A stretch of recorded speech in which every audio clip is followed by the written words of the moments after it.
The New York Times is blasting, finally, they're getting around to blasting the Supreme Court for saying that you guys are responsible for Donald Trump's crime wave. Not my words, not theirs, of course. But the editorial board on yesterday, attacked the Supreme Court for enabling Donald Trump.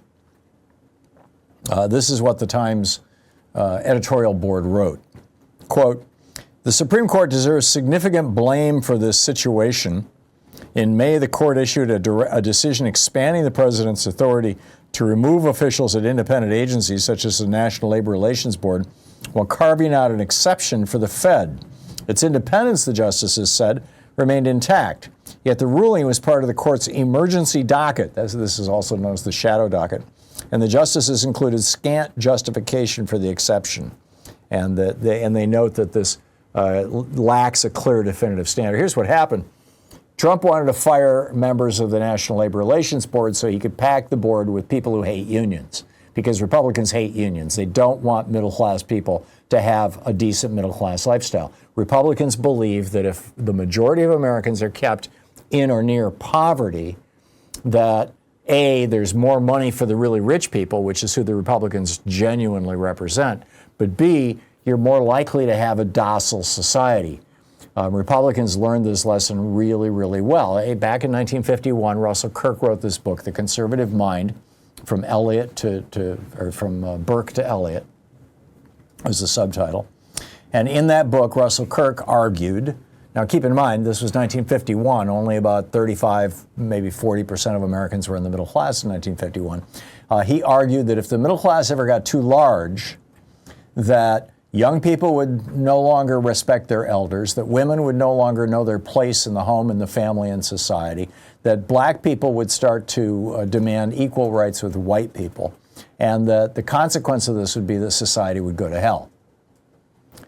And nobody took him seriously at first. I mean, Barry Goldwater and William F. Buckley did, but pretty much everybody else just kind of laughed at Russell Kirk until the 60s. And then you had young men burning their draft cards, you had women burning their bras, you had black people burning cities, and all of a sudden the Republican Party went back to reading Russell Kirk's book, The Conservative Mind, which is to this day is referenced as the Bible of conservatism, and said, holy crap, he was right. We've got to cut back on this middle class thing, where women are demanding rights and black people are demanding rights and Hispanics are demanding rights and young people are demanding, rights, and holy cow, we can't have this. And so for 45 years now, since the election of Ronald Reagan in 1980, we have had this continual war against the American middle class. So Trump wanted to continue the war against the middle class because the main component of it was destroying the unions. When Reagan came into office, 2/3 of Americans had the equivalent of a good union job, a high wage and good benefits. That's because 1/3 of America was unionized, and those union jobs established the wage floor for another 1/3 of Americans. So basically 2/3 of us all had, when Reagan came into office in 1981, we're in the middle class. 45 years later here, now we're down to 45 to 47% of us being in the middle class, largely because of gutting unions. I mentioned this yesterday. Trump keeps saying, I'm doing tariffs to bring manufacturing back to America, which is, all well and good if you did them right. I mean, Trump is doing them stupidly, and that's, so what he's saying is not what's going to happen. But the bottom line is that you can bring back all the manufacturing you want.